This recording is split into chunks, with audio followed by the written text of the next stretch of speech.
Ahorita ya en la montaña, en Anópoli, un pequeño pueblo, tras mío, Díaz Kaloyanis, un héroe local, pues nació en esta localidad. Acá empezó la primera revolución cretense contra los turcos en 1770.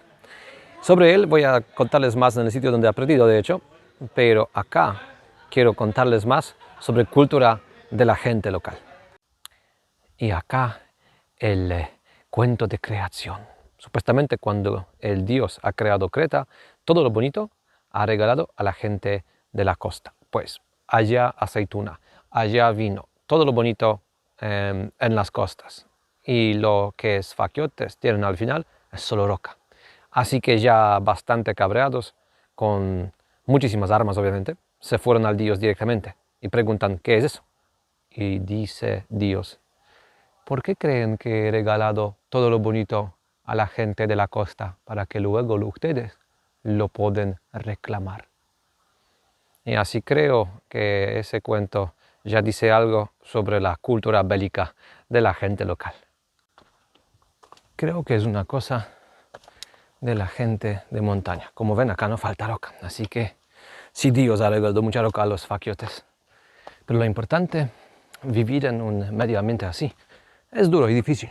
Y entonces, puede ser pastor y ovejas y todo, pero al final, pues es vida dura y difícil. ¿Para qué hacerlo todo? Si se puede invadir, por ejemplo, gente de la costa o robar algo de tu propio vecino. Y el sitio entonces, bueno, muchas culturas de montañas de hecho, se conoce por su cultura bélica, y es una cosa, pero acá también se conoce a la gente por sus vendetas. Vendetas así, por ejemplo, miembro de una familia mata a miembro de otra familia. La otra entonces tiene derecho, y a veces tipo obligación, matar a miembros de la primera familia. Y no importa quién es, no tiene que ser el responsable por el primer asesinato. Cualquiera vale. Eso crea otro problema, pues entonces la primera familia tiene que matar a alguien de la otra entonces tienen que matar a alguien la primera. Y así siguen a veces 20, 30, 50, 100 años también. Había vendetas que siguen, digamos, por generaciones. Y si tenemos entonces culturas así, creo que se entiende. A veces desaparecen, pues, pueblos enteros. Ya no hay hombres. Y a veces se abandona los sitios para escapar de ello. De la cultura de vendetta, simplemente para sobrevivir. Y acá tenemos entonces la parte del pueblo abandonada. ¿Por qué? Pues no sé. Pero creo que esto no es ya de las vendetas. El hombre que hemos visto en principio empezó la primera revolución contra los turcos, pero no la última. 150 años de rebelias, y obviamente los turcos cuando venían acá hacían lo suyo. Y yo creo que lo que estamos viendo es la parte abandonada en el siglo XIX, después de una de las revoluciones contra los turcos. Acá última panorama de Anópoli, y la idea era seguir a Frango Castello, un castillo veneciano medieval, y lo hemos hecho. Lo único es que el sitio cerrado. Así entonces hemos, besado la puerta, el pobre león veneciano mirándonos bien triste, y pues lo siguiente, todo será del off, porque bueno, miren, el sitio cerrado, el día como ven bastante gris y mucho viento, y nosotros con mucha pereza, y al final entonces ya no hemos grabado más en plan, digamos, bien hecho. Entonces ahorita todo con vistas del carro. Afortunadamente no faltan vistas bonitas, pues es Creta. Y así entonces puedo seguir el cuento. Lo de Díaz Kaloyanis, él nació como Ioannis Vlachos, Juan Vlach entonces, de una familia de mercancía bien rica. Así que recibe buena educación en Grecia continental también. Y es la época cuando el Imperio ruso está ya pensando cómo convencer a los griegos para levantarse contra el Imperio otomano. Y él entonces le llegan las noticias, decidió empezar revolución en Creta. Los rusos también prometen ayuda. Así que en Sfakia el Diáscalo Yanis, entonces literalmente profesor Juan, empieza la revolución, pero la ayuda nunca ha llegado. Al final pierde entonces, solamente 1200 soldados tenía, y en el castillo, en ese Frango Castello, oficialmente ya se ha rendido con 70 compañeros. El castigo era duro. En Candia, en hoy en día Heraclión, le han castigado de manera bien brutal, le han quitado piel vivo. Su hermano, viéndolo todo, se ha vuelto loco. Y entonces, esto no sé si es un hecho histórico o simplemente una leyenda o tradición, pero así se cuenta que era su castigo por la rebelión. Pero luego, todo el siglo XIX, no faltaban rebeliones, y no solamente en Sfakia, sino ya en Creta entera. Pero entonces, por eso he dicho que las ruinas en Anópoli que hemos visto, supongo que son del siglo XIX o de la revolución de Diáscalo Yanis, porque antes, efectivamente, Turquía no tenía acá en Sfakia control, solamente después de las revoluciones. Por eso supongo que de esa época hemos visto las ruinas. El Diáscalo Yanis mismo se ha hecho al final héroe local de los cretenses y, por ejemplo, aeropuerto de Jania en su nombre hoy.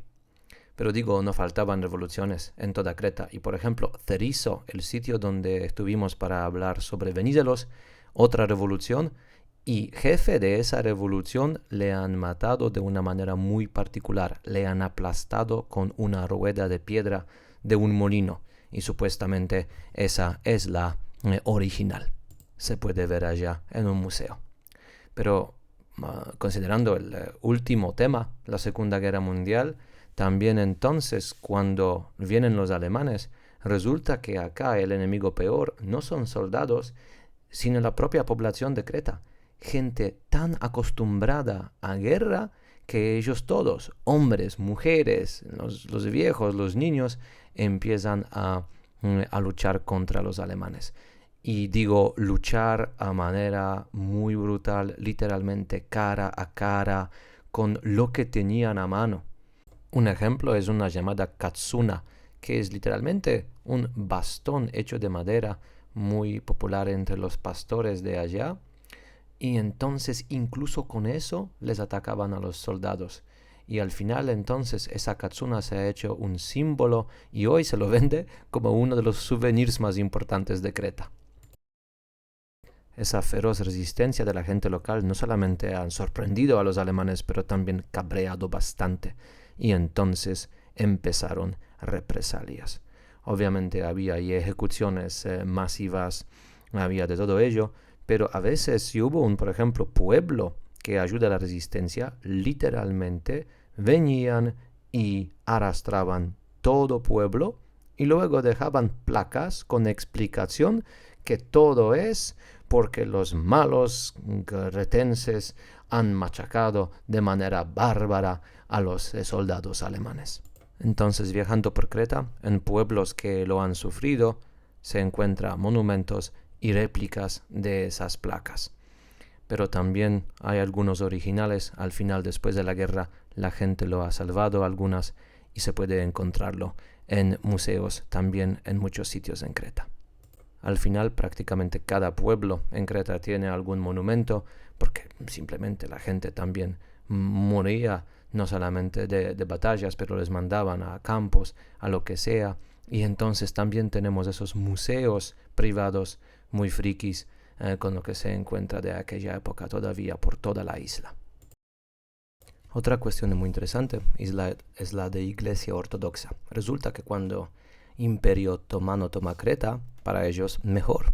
Venecia no les reconoce, pero en el Imperio Otomano no se agrupa gente según etnia, por ejemplo, sino según religión.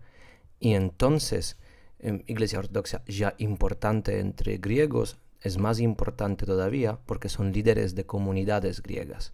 Y luego cuando también empieza la cuestión nacional, se une la idea de la moderna nacionalidad griega con la Iglesia ortodoxa. Y había muchos monasterios ya bastante importantes desde época medieval y a muchas veces fortificados, sobre todo contra piratas. Y ahorita, cuando viene el siglo XIX y empiezan las revoluciones nacionales, esos sitios muchas veces automáticamente son centros de esas revoluciones. Y no simplemente para la gente, digamos, civil, para refugiarse o los soldados para esconderse, pero literalmente los propios monjes toman cosas en sus manos. Si eran de pueblo, son como pueblo, bastante guerreros. Y no faltaba entonces monjes que literalmente toman arma en sus manos y van a luchar. Y lo mismo durante la Segunda Guerra Mundial. Luchan contra alemanes y otra vez esconden, pero ya los aliados que no tenían tiempo refugiarse en Egipto o los que no han tomado alemanes en sus prisiones. Por lo tanto, hemos ido a un sitio llamado Preveli. Normalmente la gente lo asocia a una playa muy bonita, pero también es un monasterio y uno de los más importantes monasterios, hablando tanto del tema de revoluciones del siglo XIX como la Segunda Guerra Mundial. Las fotos y el monumento que han visto antes es de antes de Preveli y acá el propio monasterio. Pero digo, entre semana, muy mal tiempo, entonces estaba por completo vacío. Pero sí es un sitio bien importante para la gente local hasta hoy. La última cosa, hemos tomado pista del interior para ir hacia el Psiloritis, entonces la montaña más alta de Creta.